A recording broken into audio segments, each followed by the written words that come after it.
बीवी के गुलाम हो। सैम को ये बात बिल्कुल पसंद नहीं आती। वो कहता है कि अभी सबसे जरूरी है कि हम उस बच्ची को ढूंढ कर उसे ये समझाएं कि वो जो भी कर रही है वो बहुत गलत कर रही है।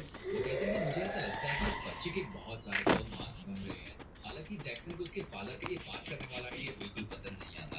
सीन बदलता है और हम एक बार फिर से उसी बच्ची को देखते हैं जो एक लड़की के पास जाती है और उससे मदद मांगती है।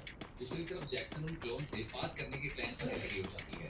अब ये लोग जब वहाँ से जा रहे होते हैं तभी सैम बोलता है कि वो अपने पैर की वजह से वो फील कर पा रहा है कि वो छोटी बच्ची यही कहीं आसपास की है। यहाँ जैक्सन भी सैम को अपनी मेंटल कंडीशंस के बारे में बताती है। इसी बीच वो लोग रोड पर बर्ड्स और उसी की तरह दिखने वाले दो और लड़कियों को यानी कि उसके क्लोन को देखते हैं। जैक्सन गाड़ी से बाहर आती है और वो तीनों लड़कियां भागने लगती हैं। लेकिन जैक्सन हैवी की हेल्प से एक लड़की को पकड़ लेती है और उसे डिग्री में डाल देती है। लेकिन ऐसा करता हुआ एक आदमी के साथी का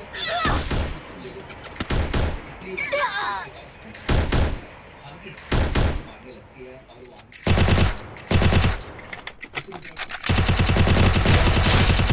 को देखता है। वहीं दूसरी तरफ टैबी सैम से कहती है कि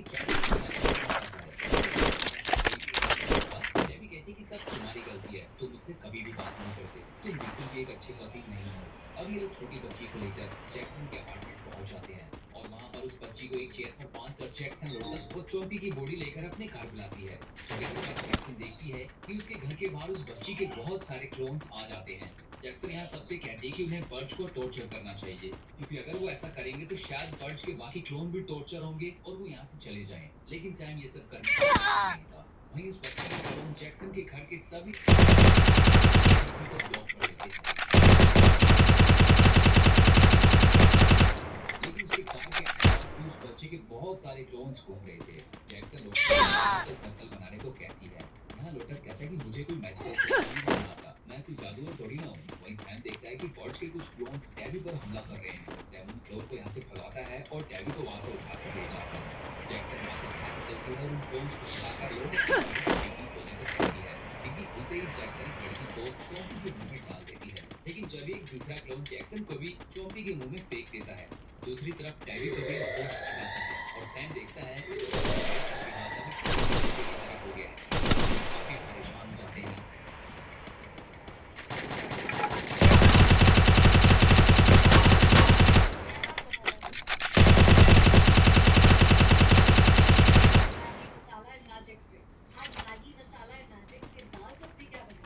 बच्चे बोले ऐसा खाना रोज बनाना।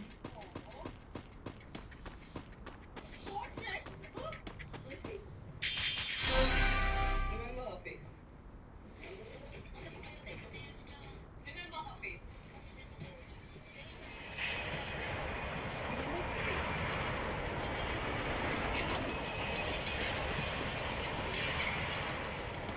Himalaya, India's #1 face wash team launches Wonder Woman initiative to find the next faces of women's cricket.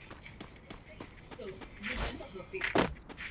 उनके रूम के बाहर क्लोन्स जोर जोर से दरवाजा पीट रहे थे। इधर चौबी के मुंह में जैक्सन बर्ड से बात करती है। वो बच्चों से बताती है कि वो किसी को नुकसान नहीं पहुंचाना चाहती, लेकिन उसके शरीर के अंदर शैडो पैरासाइट है जो सबको काट कर उसी की तरह बना दे रहा है। वो ये भी बताती है कि उसने अपने पेरेंट्स को ही काट लिया और उसके अलावा उसने और भी कई लोगों को काट कर क्लोन बना दिया है। वो पैरासाइट उसके शरीर में ही है। वो जैक्सन से कहती है कि इससे पहले मैं वापस अपने शरीर से कंट्रोल खोऊं, तुम यहाँ से चली जाओ। अब यहाँ पर जैक्सन उस छोटी बच्ची को बचाने के लिए रिस्क लेती है। पैरासाइट को मेरे शरीर में भेज दो, मैं शैडो पैरासाइट से लड़ने की पूरी कोशिश करूंगा। जैसे ही वो शैडो पैरासाइट जैक्सन के शरीर में जाता है तो सभी क्लोन्स छोटे बच्चे की तरह दिखते थे, वो जैक्सन के रूप में बदल जाते हैं। अब जैक्सन यहाँ पर उन सभी क्लोन को चोंपी के मुंह में घुसने पर मजबूर करती है और जैसे जैसे वो सभी क्लोन चोंपी के मुंह में घुसते जाते हैं वो वापस अपने असली रूप में आ जाते हैं। और अंदर ही जैक्सन चोंपी से भी लड़ रही थी।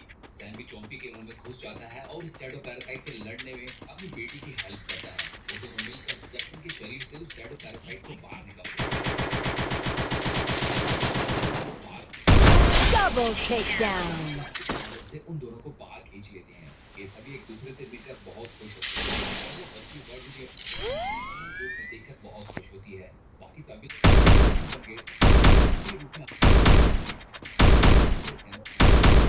उसी की कोई कसूर तो मुझे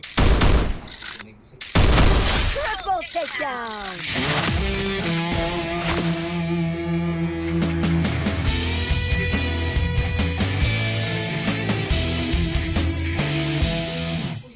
कैसी लगी कमेंट सेक्शन में